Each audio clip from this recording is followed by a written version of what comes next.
In 1958, a newspaper told the world that a new machine would soon walk, talk, see, write, reproduce itself, and become conscious of its own existence. The whole country believed it. Here is what that machine could actually do. It could multiply a few numbers, add them up, and bend the result. That is it. And yet that humble little part, the one you are about to build, is the exact seed that grew into ChatGPT. So here is my promise for the next few minutes. By the end, you will not just have heard of a neuron. You will have built one yourself, term by term, and you will understand the one blind, mechanical loop that turns a pile of random numbers into something that finishes your sentences. No math degree. No hype. Just one tiny part and one hill it learns to roll down. And the strangest part is this. Nobody programmed it. No human wrote the rules for recognizing a cat or for speaking fluent English.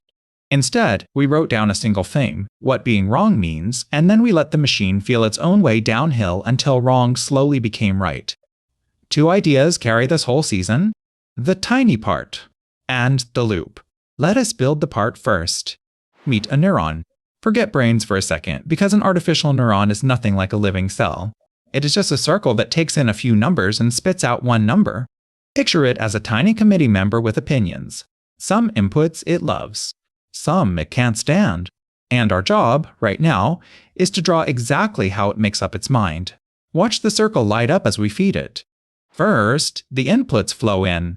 Call them x1, x2, and so on. These are just numbers, the brightness of a pixel, the value of a word. Now every single input gets its own weight. A weight is one number that says how much this input matters, and in which direction. A big positive weight means I love this. A negative weight means this argues against me. The weights are the opinions. They are where everything interesting hides. Now the neuron does three almost insultingly simple things. It multiplies each input by its weight. It adds all of those products together. And then it adds one more number called the bias, written B, which is just a baseline, how eager this neuron is to fire no matter what. That running total has a name. We call it Z. And on screen, Z equals the sum of every weight times its input plus the bias. That is the whole vote.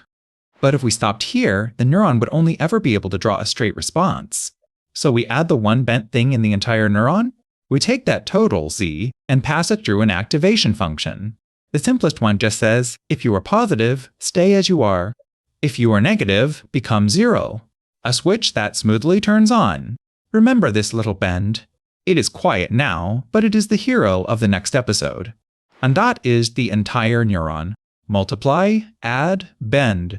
Take some numbers in, weigh each one by an opinion, add a baseline, pass the total through a single curve, and out comes one number. There is no hidden cleverness. The part is almost embarrassingly simple.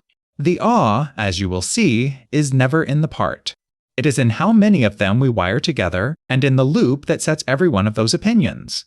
So, let us wire them. Take a column of these neurons side by side and call it a layer.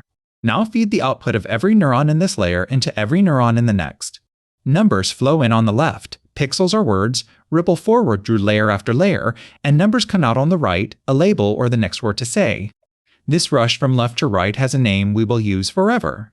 The forward pass. And here is the line to tattoo on your brain. The weights are the network's entire personality.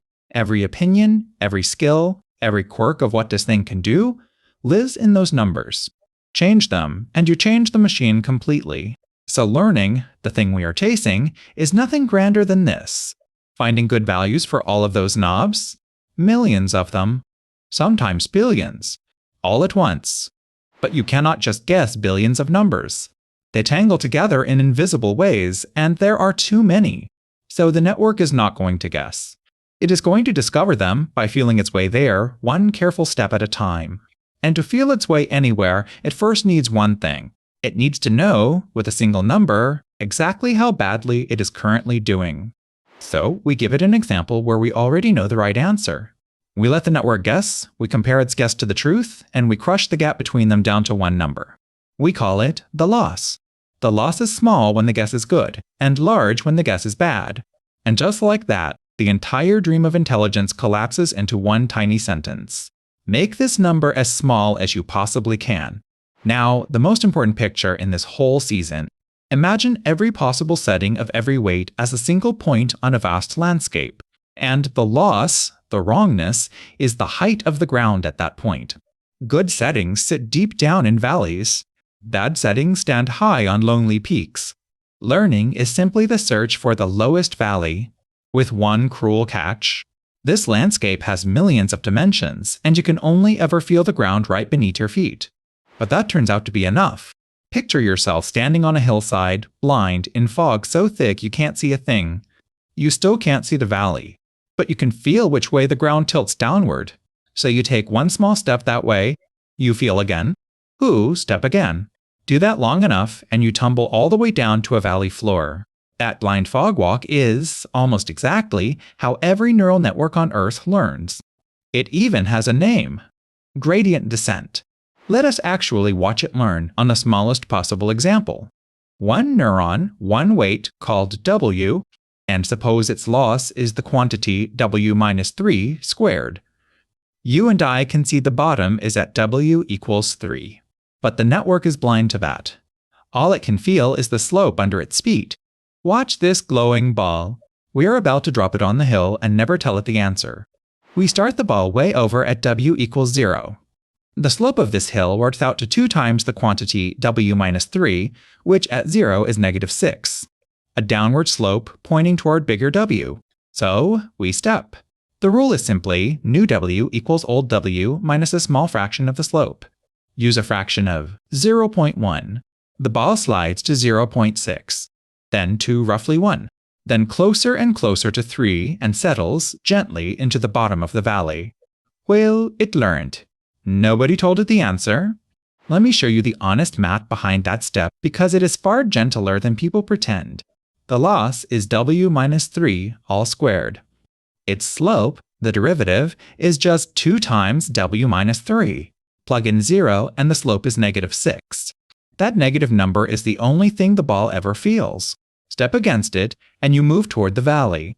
One line of calculus, no monsters. That is the whole engine. That little fraction we multiplied by has its own name, and it matters enormously. The learning rate, the size of each step. Set it too small, and the ball crawls toward the valley for an eternity. Set it too large, and every step overshoots the bottom, bouncing wildly across the hill or flinging itself off to infinity and blowing up. Not too timid, not too greedy. Choosing that step size well is genuinely half the art of training. Now blow this up. A real network does not have one knob on a tidy little bowl. It has millions, on a wrinkled surface in a space with millions of dimensions, impossible to truly picture, but the idea does not change one bit. We work out the slope along every direction at once, bundle them into one giant arrow, and nudge the entire network a single hair downhill. The bowl you just saw is one thin slice of that monster valley. Okay, here is the part that trips everyone up, so slow down with me for 60 seconds, and I promise it snaps into place. The question is brutal. How do you find the slope for a million tangled knobs buried across layer after layer all at once? Do it the obvious way, wiggling one knob at a time to see what changes, and training a serious network would take longer than the age of the universe. We need something cleverer. So picture the network as an assembly line of workers. A part comes in, each worker tweaks it, and at the very end out pops the finished product, the prediction. We measure how wrong it is. That is the loss, glowing red at the end of the line. Now, instead of blaming one worker at random, we are going to walk the line backward and hand out blame fairly to every single one. Start at the end. The final result was wrong by some amount. Hand that blame to the last worker. Now ask the worker just before her one question. Given how much blame the next station got, and how strongly you affect that next station, how much of this is yours? She takes her share, then passes the rest further back. Blame flows backward down the line, station to station, each worker only needing the blame handed to them by the one after. That is the entire trick, and it has a fancy name. Backpropagation. The math underneath is one rule from calculus, the chain rule, which sounds scary and just means this. Small effects multiplied straight along the chain. Because each station reuses the blame already passed back to it, one single backward walk hands a fair slope to every weight in the network. The age of the universe just collapsed into one clean sweep. That is the breakthrough the whole field waited 30 years for. Take a breath, because you just climbed the hard part. Let me reward you by tying it into a bow. One complete step of learning is 3 little moves. Forward, run an example through and make a prediction. Backward, send the blame down the line to get every slope. Update, nudge each weight a hair in its own downhill direction. Predict, blame, nudge. Say it with me. Predict, blame, nudge. That heartbeat is the whole of how a machine learns. Then you just do it again. And again. Millions of times, over millions of examples, each pass shading the loss down by another sliver. The weights stop thrashing. They start to settle. The predictions sharpen. And the network that began as nothing but random noise slowly becomes something that can pick a face out of a crowd or finish your sentence before you do. Predict, blame, nudge a few trillion times. No magic. Just slope. And how many of these tiny knobs does it take? The model behind ChatGPT has on the order of 175 billion of them. The number on screen is a 1, a 7, a 5, and then a wall of zeros. Every one of those is exactly the kind of weight you built in the first 2 minutes of this video. The part is trivial. The count is staggering. That gap is the entire story of modern AI. Now, let me protect you from the most popular lie about this number. People love to say AI has 175 billion neurons. Your brain has about 86 billion, so it already beat you. That is just wrong.